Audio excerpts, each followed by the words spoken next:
I, 28-year-old male, always had a good relationship with my family growing up, and even into my 20s. It was after my wife, 27-year-old female, and I had our first child that things declined. My wife suffers from an eating disorder, anorexia, and she also has sensory processing disorder, though that's less of an official diagnosis because it's not fully recognized on its own currently. But doctors and therapists recognize this as something she struggles with. My wife's childhood was difficult, with strict parents who were unkind to their 3 children when it came to food. My wife got the worst of it because she struggled badly with eating certain foods, and after several years of being berated over food, told she was behaving like a spoiled little brat and having food forced on her, she developed an eating disorder. At the age of 17, she started seeking help on her own. At first, it was just through her school counselor, but then when she moved out and went to college, where we met, she started seeing a therapist who specialized in eating disorders and sensory feeding issues. She was also able to recognize, because of therapy, that the reason she struggled to wear certain clothes was related to her SPD and was not her being weird about clothes.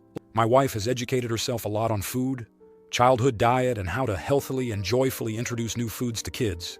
She did this knowing she wanted kids. I gave my family a heads up the first time they were meeting my wife that her diet was not one they were used to, and I said we could bring food if it were easier, which they said it would be for the first time. In the years they knew her before we had kids, they never complained about her eating differently to the rest of us or eating less. Our daughter is 3 and our son is 1. It wasn't until she was born and we started having family dinners again post-COVID that I noticed they would comment on my wife's eating or how she was feeding our daughter. I told them it wasn't kind to pick at her for eating the way she does. They said it wasn't good to still have so many problems after so long. I explained she is still working with her team and it's a day-by-day thing sometimes. One day they decided to make a meal where there wasn't a thing on the plate my wife could eat. They called her out for being rude and wasting food. I called them out for cooking a meal she couldn't eat when they told us we didn't need to bring anything for her. My sister also made a snarky comment about how colorful our daughter's plate of food was. I spoke to my family and told them they had one more chance after that, and they didn't listen. So I said they had 2 options. Shut up about how my wife and kids eat, be kind, and allow us to bring food for her. Or we don't join them for dinners anymore.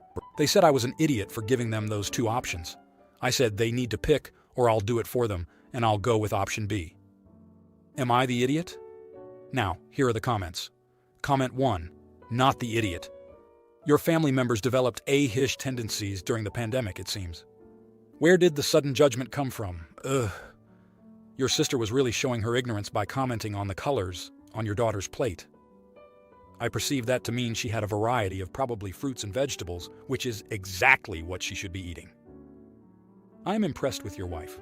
It sounds like she has done an amazing job overcoming her disorder's conditions and is so cognizant of how not to perpetuate generational trauma. Also with you for seeing this situation clearly and supporting your wife. Your family needs to understand your wife and your kids are healthy.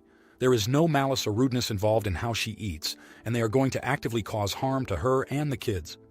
If they proceed this way, your only choice is to act as you have. 100%. These should be your family's options. The fact that they want to continue to berate and make fun of their loved ones over something like this speaks volumes. Comment 2, NTA. 1, 5 stars for having your wife's back. 2, she had a condition that always requires work and thought to avoid relapse. Your family seems to think it's like a flu, and it's time that she was cured. They seem unable, incapable, and your ultimatum was reasonable. The fact that they called you an AH for this shows they know they are incapable of holding their tongues. That makes them worse than AH, but morally questionable people willing to taunt someone different. Actually, not just willing, but feeling compelled to regardless of the consequence. 3, 5 stars for standing up for your wife. That's 10 stars. Comment 3, NTA. Your family are judgmental and nasty, and good on you for standing up for your wife.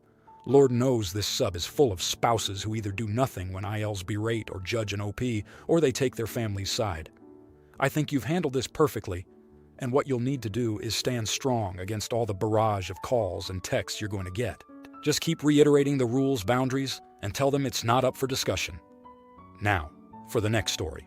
I, 35-year-old female, was married to my ex-husband for 5 years and have 2 kids with him, a 6-year-old boy and a 4-year-old girl. We divorced 2 years ago when I found out he had another child before we met and is a deadbeat dad to that child.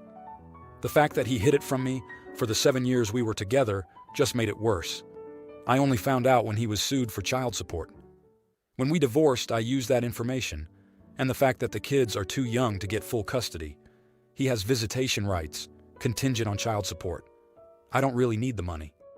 I am in a high-income profession, and my parents are quite wealthy too. An airtight prenup meant he got nothing in the divorce. He works as a teacher, and it doesn't pay much. He owed quite a lot to the other child, current child support plus back pay installments, and this eats up most of his income. He doesn't own a home, and living expenses here are very high. Basically, he hasn't paid child support for over a year now, and as per court order, has no visitation rights. I wouldn't have minded him visiting the kids still, but he asks me for money to hang out with them. I used to give him money to preserve the relationship with the kids at least, but it came to a point where he was stealing from me. He would ask for $100, but would only spend $20 on the kids maximum. He started doing this almost regularly, and when confronted, he accused me of leaving him homeless and penniless in the divorce. Hence, I owed it to him anyway.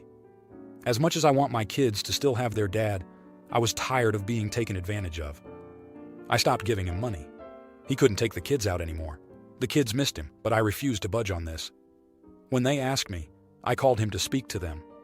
His family and friends started accusing me of driving a wedge between him and the kids, so I told them the truth, that I never stopped him, but stopped funding it. He is calling me an idiot for refusing to help him, ruining his relationship with the kids, and humiliating him in front of family and friends. Am I the idiot? Now, here are the comments. Comment 1. Not the idiot. There are plenty of things he can do with the kids that don't cost money. The park, the library, watching a movie at his house. Even just calling and FaceTiming with them regularly to preserve the relationship. If he wanted to see his kids, he would. His financial issues are a result of his decision to abandon his responsibilities to his oldest child, not because you divorced him. Don't let him manipulate you into thinking you are the bad guy. Your responsibility as a co-parent is to meet him halfway. He needs to do his part. Comment 2. Not the idiot. He was lying and stealing from you. There are plenty of things he could do that don't cost anything that he could do. Or he simply could have not broken your trust to begin with. Like you said, you didn't stop him from seeing the kids. You just stopped funding it. And it sounds like he is trying to use the "I can't afford to take the kids out anymore" as a way to manipulate more money out of you. Comment 3. I work in family law, and I am in shock that your order would allow you to forego visitation over past due child support. Your kids deserve to see their dad. There are thousands of free activities to explore with just a little effort. Sounds like your ex would rather witch and moan about how the world is against him than fix his own problems. Not the idiot, but barely.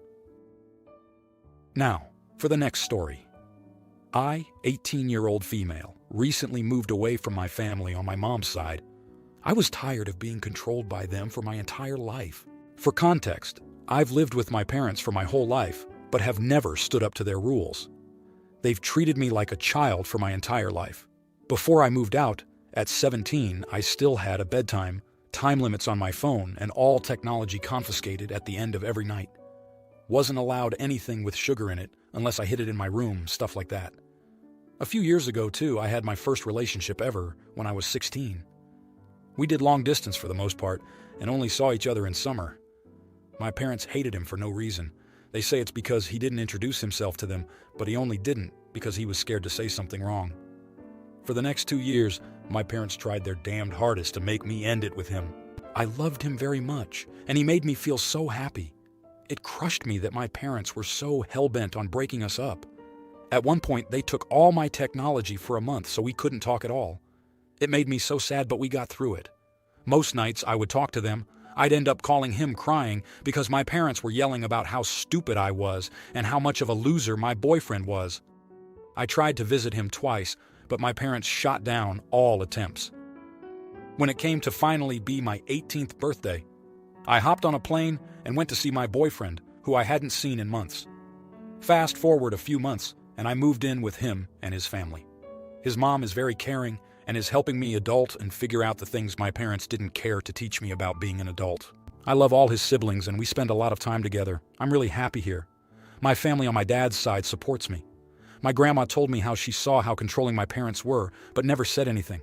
My dad yells at her for having a relationship with me. Right now, I won't talk to them unless they admit to the hurt they've caused me. I know they were just trying to parent me, the only way they knew how, but it hurts they won't admit they've done anything wrong. Am I the idiot? Now, here are the comments. Comment 1. Parents aren't owed love. They, like everyone else, must earn it. If the relationship is actively causing you harm, and you are able to separate from them, no one can or should call you an AH. There will be people that understand less, but with privilege comes blindness. Undoubtedly, you will get the "but they are your parents" from well-meaning friends in the next coming years. Predetermine an answer you are comfortable with. You are in control of who is in your life. Try to keep it to people who lift you up and make you better, not people that drain you of your light. Good luck.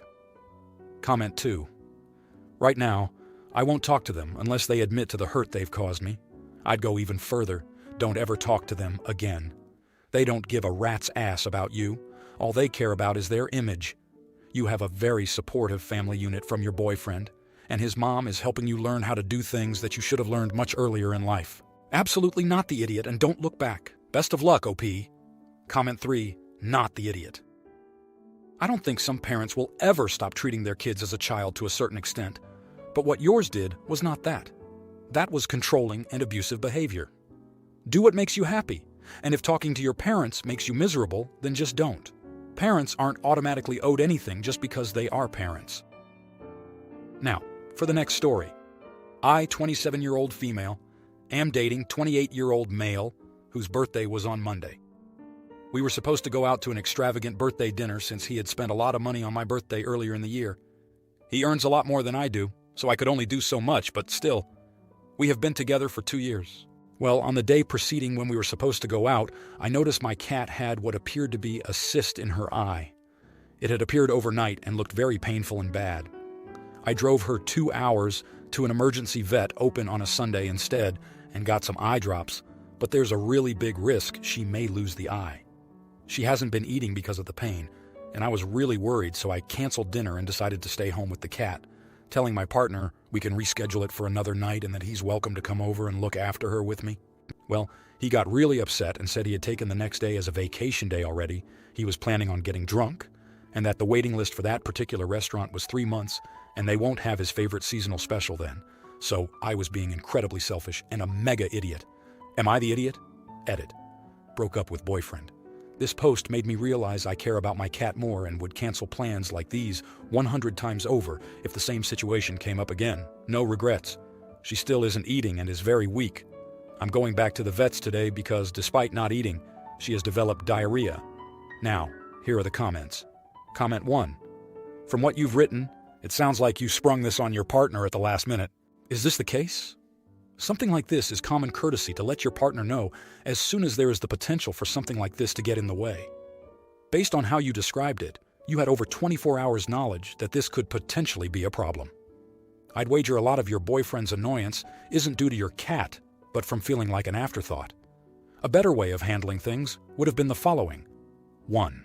Message your boyfriend when on your way at the vet's. 2. Let him know what is happening and that there is a potential your cat may need supervision. 3.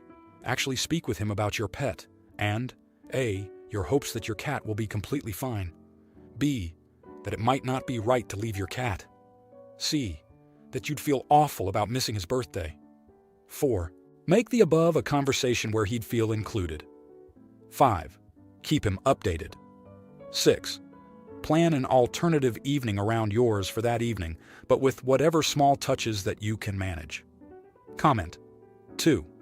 This comment section is really surprising to me.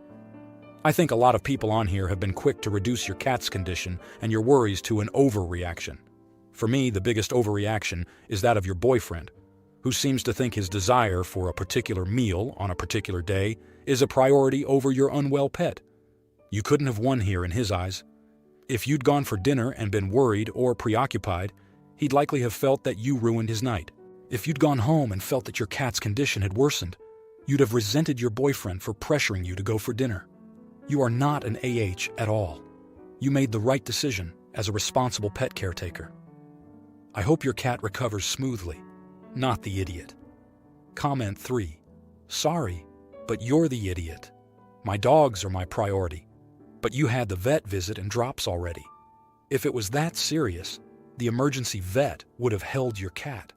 And you could have gotten the cat a cone or padded collar to prevent scratching.